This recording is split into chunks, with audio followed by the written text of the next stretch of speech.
میایم برادرای عزیز به سر سوال هایی که در ما کردین. ان شاء الله من این سوال ها را به شما میخوانم و جواب هاش میگردونم. بعضی از خواهرها از ما سوال کردند که همین یک ماه مبارک امکان دارد که ما بعضی تابلتکه ها هست که ویا استعمال میکنیم در همین یک ماه مبارک همون بیماری زنانه دا یعنی حیض میگن در همون بیماری ما مبتلا نمیشیم و همین یک ماه مبارک مقصد با پررگی روزه میگیریم. بله خواهرای عزیز، اینا صاحبای کتاب دانشمندها اجازت میتن به شرطی که اگر بر سلامتی شما زیان نیارد. اگر در سلامتی زیان نداشته باشد که شما اینا خودتان میدانین، این حالت دا استفاده بردن از همون تابلتکه ها برای منع همون یعنی گوییم که نشدن همون بیماری زنانه ان شاء الله هیچ باکی ندارد. بعضی ها سوال کردن که اگه اینجا سوال ها زیاد بودن، خواهرها برادرها سوال های تکراری هم هستن، از این لحاظ بعضی ها گفتن که اگر در این ماه مبارک ماها آبازی کنیم. آبازی فرق ندارد، خواه در داخلی خانه باشد، خواه در حمام ها باشد، خواه در حوض ها باشد، خواه در دریاها باشد، همه جا برای آدمی روزدار البته مقصد اجازت است. فقط احتیاط کنین که از راه های مقصد دهان، از راه های بینی مقصد یا از راه های گوش یعنی آب به حلق شما داخل نشود. ولی اگر این احتیاط شما کرده تونین هیچ باکی ندارد آبازی کردن شما. دیگر نفرهای سوال کردن که در ماه رمضان ماها مقصد بیماریم و اگر مقصد اوکال استفاده بریم اجازت هست یا نه. اصلا برادران عزیز و خواهرای مهربان، هر کسی بیماری دارد که به سبب روزه گرفتن اگر بیماریش اوج بگیرد، شریعت اسلام اجازت دادن که این آدم حقی روزه را خوردن دارد. وقتی که خدای مهربان اگر بیماری را از او گرفت، تنش که صحت شد، بعد همین روزه هایی را که در حالت بیماری خورده بود همین ها را قضا میگیرد. زین لحاظ شما مقصد در جان خودتان جبر نکنین. بسیار از نوع بیماری هایی که چی بیماری های قندن، چی بیماری های مقصد میدهن، چی بیماری های روده هستند که اینها مقصد گرفتن برای اینها بسیار مشکلات ایجاد میکند. زین لحاظ برای شما شریعت این حقوق و این اجازت داد است، فقط شماها مقصد این را رعایت کنید. ولی بعضی بیماری هایی هست که مقصد نه چندان در او مشکلات ایجاد میکنه، اینها اگر بگیرن اجازت است و استفاده اوکال خواهر و برادر عزیز اجازت است. این اوکال خود در موشک باشد، خود در پوست باشد، خود در گوشت باشد، حتی در همین وین هم که باشد، فقط احتیاط از همون اوکال هایی که قوت دهنده اند. مقصد در ارگانیسم آدم وقتی قوت میبخشد مثل همین گلوکوزواری، از همینش احتیاط کنین.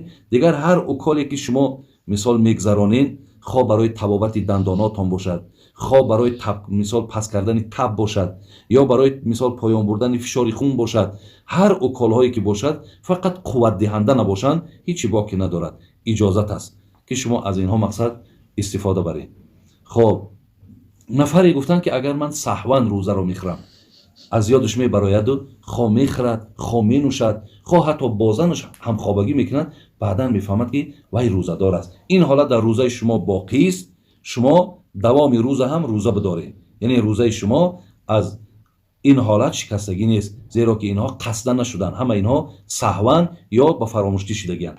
یا در حالتی که برادرها سوال کردن که مقصد ما سحر خوراک میکنیم و بعد سحر خوراک خواب میکنیم، همین حالت دا یا در بین روز ما احتلامی میشیم که مردم ما میگن انا شیطان مقصد فندش کرد گفتگی، با این اصطلاح بیشتر مردم استفاده میکنن. وقتی خواستین این حالت هم که باشد برادرها و خواهرای عزیز، روزه شما باقی هست، شما رفته غسل جنابت تو نکنین، این بر روزه شما یگان زیانی ندارد.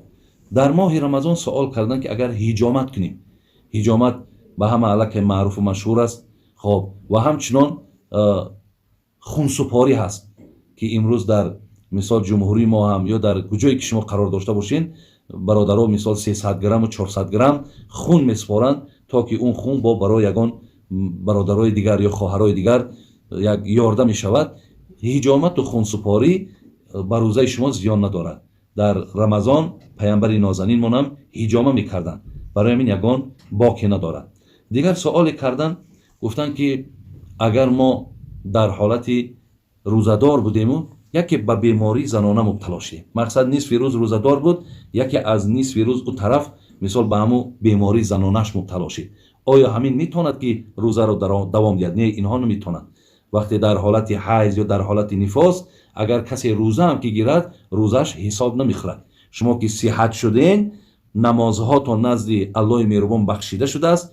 агар 3 рӯз, камтарини бемории занона 3 рӯз аст, аксараш 10 рӯз аст. аз 10 рӯз зиёд агар яке хун омад, ӯро дар шариат истиҳоза мегӯянд. дигар дар ӯ ҳолат ӯ узре ҳаст ё беморӣ ҳаст ки дар дохили шумо аст. шумо дар ӯ сурат рӯза дошта метавонед. вале дар ин давоми аз 3 то 10 рӯза шумо рӯза нагиред ки ҳам гунаҳгор мешин, ҳам рӯзаҳотон ҳисоб намехӯрад.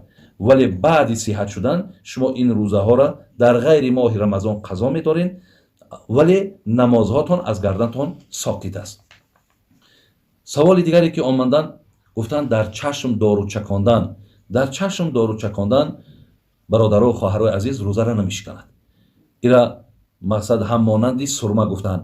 агар ҳар касе ки дар ин моҳи муборак сурма мекунад, оли сурма аслан суннати пайғамбармон аст. пайғамбармонам дар чашмош сурма мекарданд ва хоҳарои мо, бародарои мо вақте ки сурма мекунанд, яъне он сурмаеро ки занҳо дар чашмошон мемонанд ки аз зоҳир аз берунам намоён аст, ин тариқ барои мардҳо нест. сурмае ки мардҳо мекунанд аз дохили мақсад ҳамон пилкҳои чашм сурма мекунанд. он барои ҳамон ҳатто пилки чашмам вай мақсад давоиам ҳаст. аз ин лиҳоз яъне ҳар касе ки дору мечаконад мегӯяд мисли ҳамун аст. ҳатто агар ҳамун сурмое ки мо дар даруни чашм мемолемш, ҳатто даҳанмона агар рангш ба даҳанмонам ки биёяд, вай рӯзаи моро намешиканад. ана ҳамин чашмам ба мисоли ҳамин аст. гӯшам бародаро аз назари илми анатомия имрӯз исбот шудагӣ аст ки агар ҳамин пардаи гӯш кафидагӣ набошад, ҳамун дорое ки дар гӯш мечаконанд, вайам рӯзаро намешиканад. лекин парда агар шикофта бошад, шикоф шудагӣ бошад, ҳамунҷа дору ба халқ рафтан имкон дорад. лекин ҳамин ҷамъ дидан дар кор. агар ба шарте ки ҳамон дору миқдоре бошад ки дигар ба меъдара наравад, ҳамунашам бародарои азиз рӯзара намешиканад. оё гуфтанд бисёре дар ҳамин рамазон мардум дилшӯроб мешавад. қай мегем, яъне вақте дилаш мешӯрад, мегардонад. агар ҳаминҷа аз пеши худ гардонид, яъне он қадар партофт ки даҳанаш пур шид ё аз ӯ да бештар партофт, аз мисол худша маҷбур накарда бошад, рӯзаш намешиканад. лекин худша маҷбур кардаву хӯрдагиша агар пас бигардонад, инҷа рӯзаш мешиканад. мақсад дар як рӯз рӯза мегирад. қазо мақсад баъди рамазон дар як рӯзаш рӯзаш аллакай мешиканад. хоб инҷа савол шудааст ки фарзияти рӯзара, яъне кай бар мардуми мусалмон ҳамин рӯза фарз гардид. фарзияти рӯза аз соли дуюми ҳиҷрат буд. дуюм соле ки пайғамбармон мадина омаданд, яъне баъди 17 ё 18 мо мегӯяд, ана ин рӯза бар ҷамеъи мусалмонҳо фарз шуд. аввалин рӯзаеро ки мусалмонҳо гирифтанд, бародарони азиз ва гиромӣ, ин ба 26 моҳи феврали 624 мелодӣ ки рӯзи якшанбе мувофиқ меяд, ба ҳамин рост омадагӣ буд ки ана пайғамбармон то охири умрш 9 бор рӯза гирифтанд. яъне ҳамин баъди 9 бор рӯза гирифтанд, ҳазрат дигар умршон ба 63 расид ва аз дунё гузаштанд. ҳамин 9 соли рӯза доштанаш 5 соли ҳамин 29 рӯзӣ гирифтагӣ аст ва 4 соли ҳаминра 30 рӯзӣ гирифтагӣ аст. хоб саволи дигарда мегзарем. ана дар ҳамин моҳи рамазон суол доданд ки хӯрдани тухм ё акарачка ё калбаса ё ролтон, хоб ана оё ҳаминҳо мақсад дуруст аст ё нодуруст аст? албатта дурустанд. ҳар чизе ки агар ҳалол бошад, ягон боке надорад. инҳоро хӯрданшон албатти ба албат ҷоиз ва дуруст аст. ана бисёре аз бародаро мақсад дар бораи ҳамин ролтон мегӯянд ё дар бораи калбасаҳо мегӯянд. аслан бародарои азиз, он чизе ки гӯем барои мо эътибор дорад, ҳамон таркиботи ҳамонҳо ҳаст. дар таркиботшон, дар составшон агар ягон чизе аз ҳаром, аз шубҳа чизе набошад, вай мақсад иҷозат аст ки мо ӯро тановул кунем. шумо як мисол, мақсад ҳамин бозори гӯштфурӯшӣ меред, гӯштхарӣ меред. дар ҳамонҷо мақсад мардум дар пешаш гӯштҳои тайёр доранд. мо чӣ медонем ки ҳамин гӯштеро ки ҳамин инсон мефурӯшад, همین مقصد از کدام با کدام راه کشته شده است، یا همین گوشتی مقصد حلال است حرام است، ما نمیدانیم. ما همون وقت برای ما اعتبار است که همون گوشت فروش میگد که مقصد من مسلمانم، یا میگد همین گوشتی که هست البته حلال است. سخن ما برای ما اعتبار است. از این لحاظ خوردن اینها هم اگر آنچه را که پیشتر گفتم از اینها اگر خالی باشد هیچ باکی ندارد. یک نفری سوال کردند که مقصد آیا همین عقیده شیعه ها را می شود که ما درست گوییم؟ یعنی نفرهایی که پیروی از اهل تشیع میکنن یا اینکه عقیده اهل تشیع را قبول دارن، آیا می شود که ما همین را درست گوییم؟ البته برادران عزیز این نمی شود و عقیده اهل سنت و الجماعه از عقیده اهل تشیع گویم بین زمین و آسمان فرق دارد. از این لحاظ هیچ وقت ما برادران و خواهرای عزیز توصیه ما گویم این است که هیچگاه از این عقیده شما پیروی نکنید.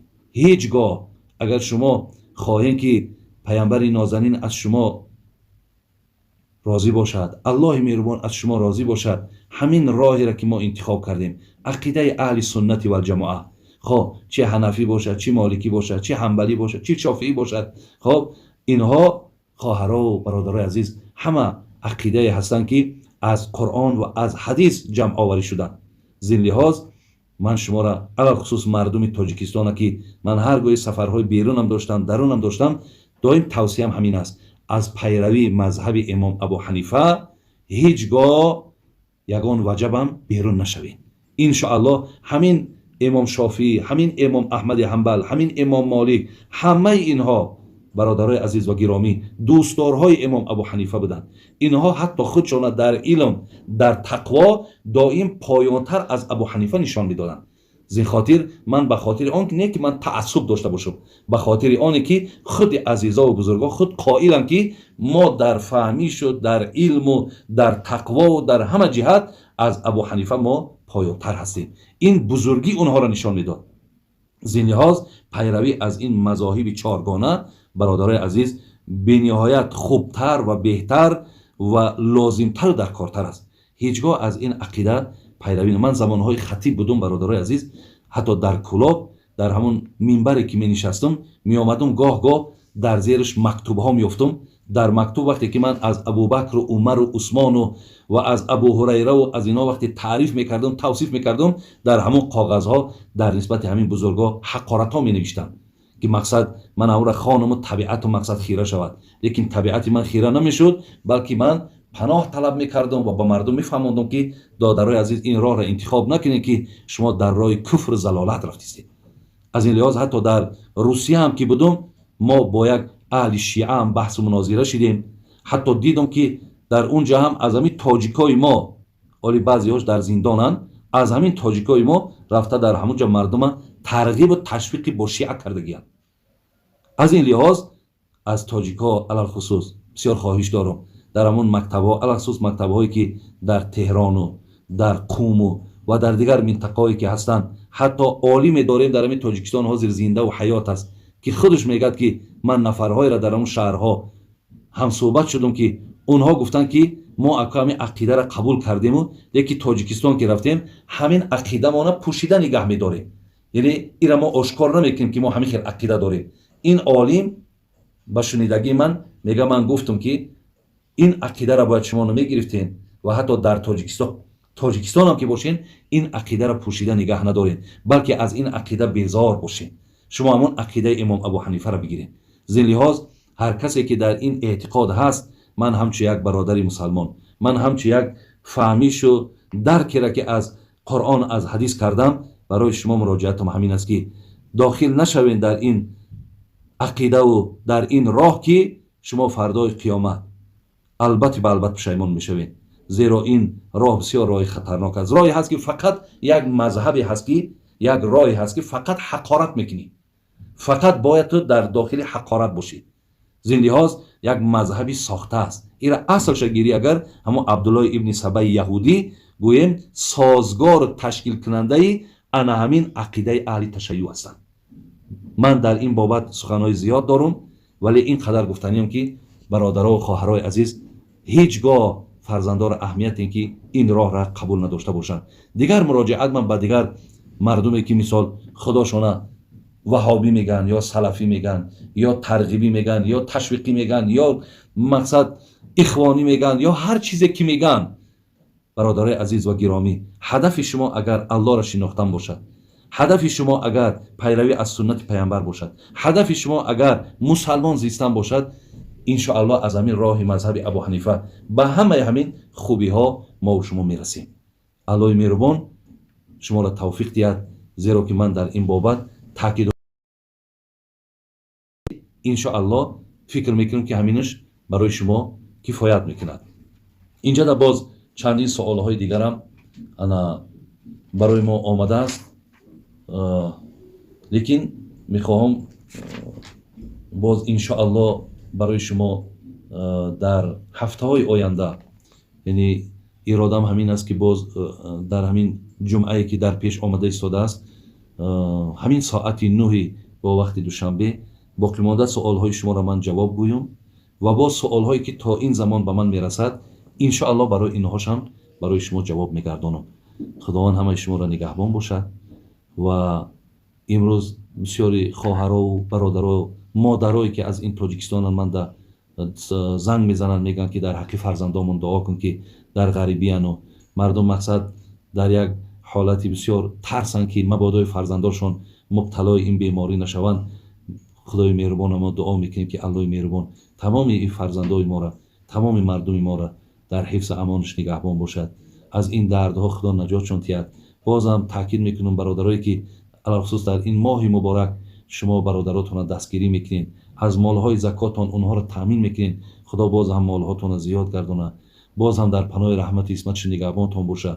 و همچنان شما هم دعا کنین که خدای مهربان این تاجیکستان عزیز ما را هم که چقدر باور کنین زیباگی ها، چقدر ان شاء الله خوبی ها روز به روز در این ملک ما زیاد شده، خداوند باز هم از این زیاد گردونه و این رهبری ما را و این نفرهایی که در آبادی این دولت، در پیشروی این دولت برای بهبود این مردم خیلی خیلی باور کنین چاره‌جویی ها میکنن تا که این مردم از همین مشکلات باشد، سختی باشد، خلاص شوند. خداوند همیشه در پناه رحمت اسمتش نگهبانشون باشد.